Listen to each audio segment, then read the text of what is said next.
Good morning, everyone. Baking with Vegan Jake, back after quite some time. Cool little recipe I wanted to share this morning. It'll be a little bit longer of a video. I want to explain the steps very thoroughly. So anyway, here we go. Let's get started. These are the ingredients we're going to be putting in. These are oats that I had cooked a couple days ago. I soaked them overnight and then just basically boiled them for a while and let them sit. Kind of did overnight oats, but didn't put anything in them. So we have a base of oats here, about 300 calories worth, or half a cup, not very much. We've got naked PB, which is just peanut butter powder, or otherwise known as defatted peanuts. They turn them into powder, so it's all the peanut, none of the fat, a little bit of fat left. Anyway, we're gonna put some flax seeds in there. And we've got some pumpkin pie spice, which actually has in it cinnamon, allspice, nutmeg, ginger, mace, and cloves. Pumpkin seeds to top off and garnish, if you will. Monk fruit extract powder, a calorie-free sweetener. There's no such thing as calorie-free anything. There's calories in coffee. There's calories in this. They might be very minute, but there is calories in just about everything. Even the little sprays that you put on your pans, like Pam, there's calories in that. But if it has less than 5 calories per serving and less than 1 gram of fat per serving, the FDA does not require people who make food products, I guess Pam is a food product as well, technically, to label it as such. So that's how all these fat-free, calorie-free, some of them have very, very minute amounts. Anyways, and last but not least, a little secret ingredient I put in my peanut butter cookies, because that's what these are going to be, peanut butter oat cookies, is curry powder. And this curry powder has actually got a little fenugreek in it, but the typical curry powder: turmeric, paprika, fenugreek, coriander, black pepper, cumin, ginger, celery seed, cloves, caraway, and cayenne. Frontier Co-op, organic. Anyway, let's get started. Stop wasting everybody's time. So I'm gonna start out. We've got our oats sitting, waiting there, sitting in the fridge. So now I'm gonna take 2 tablespoons of flaxseed here, Trader Joe's. I'll put them in my little coffee grinder, which I have located over here. My garbage truck is outside. If you hear that, I apologize. And you can make a flax egg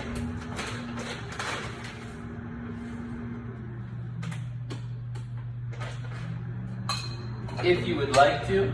However, this speeds up the process.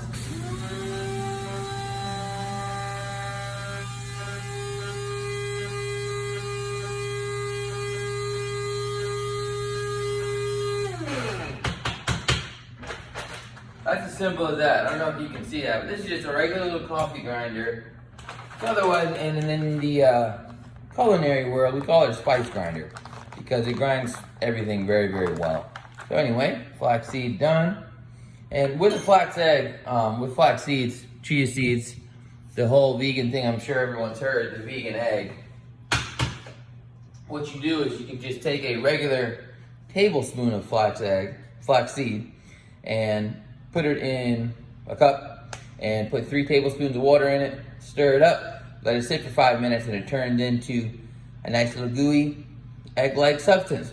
That's why they call it a flax egg. If you grind chia seeds or flax eggs beforehand, it takes a little bit of work out of it, if you will. You don't have to let it sit in the water. It's just ready to do its thing. You can dump it right in and it will achieve the same task which you were going to try with the flax egg. Anyway, here we go. So this goes right in. Make sure you get all of it out there.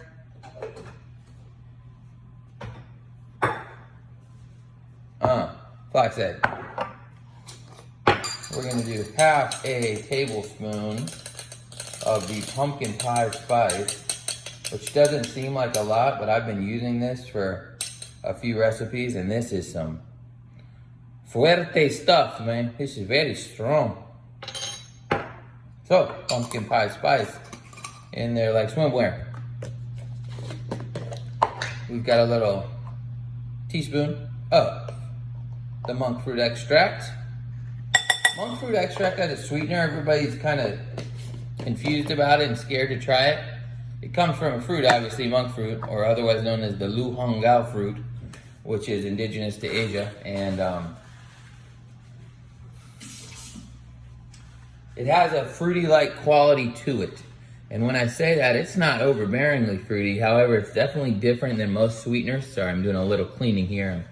I'm a little OCD. Anyway, it's not like stevia and all that fake crap, because most stevia is not stevia. And a lot of monk fruit sweeteners have erythritol in them, which is also not a real thing. It's a sugar alcohol. Anyways, but look for pure monk fruit extract like this one. Actually, it's one of my favorites, Smart Monk. You can actually find it on Amazon. Anyways, I think it's $24.99 for one of these. These things last me like 3-4 months, so not very much. And I bake a lot. A lot of people won't use it, but I put it in my coffee as it translates very well to fruitier flavors. And coffee is a fruit. Coffee is the coffee cherry initially. That's why I think it translates so well with coffee.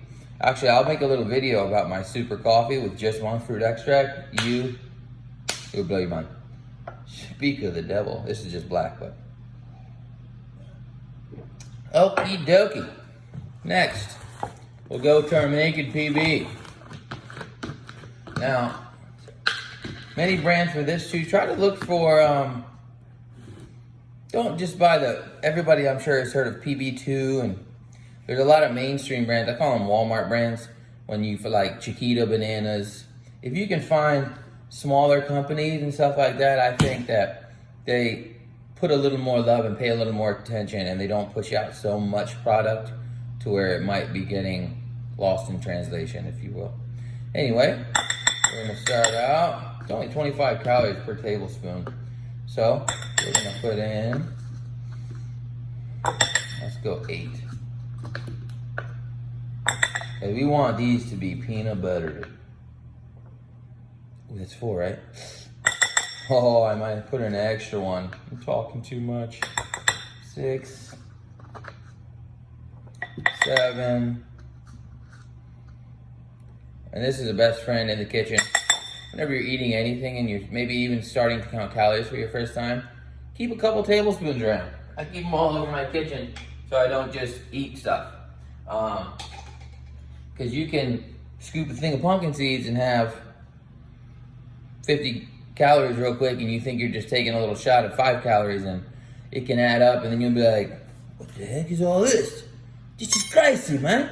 Anyway, so let's put on the secret ingredient I mentioned earlier. Adjust this very quickly. The curry powder. Now, with this, you don't want to go too crazy. There's a lot of stuff, so that's going to cut it pretty well. That actually might be too much. We shall find out. Alrighty. Ooh, it smells good. I like that curry powder. Get your weapon, whatever you use for this works. Start folding it in. Oh, you might lose a few. I always do that. You always lose one, I say.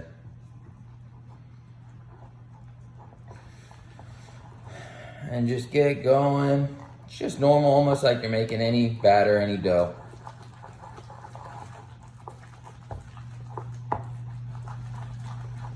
I like to switch and actually get a little workout while I'm doing it. Keep your core stable. Engage your shoulders.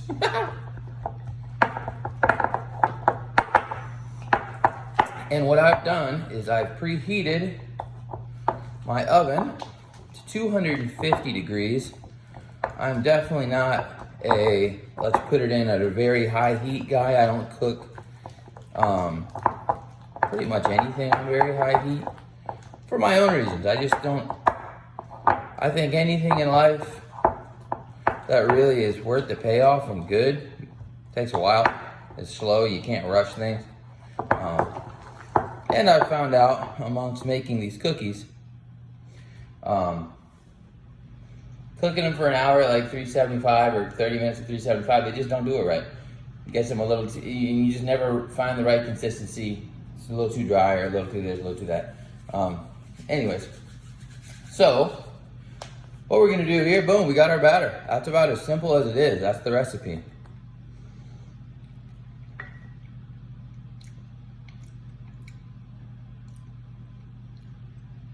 See, and probably went about 2 shakes too much for my liking on the curry powder.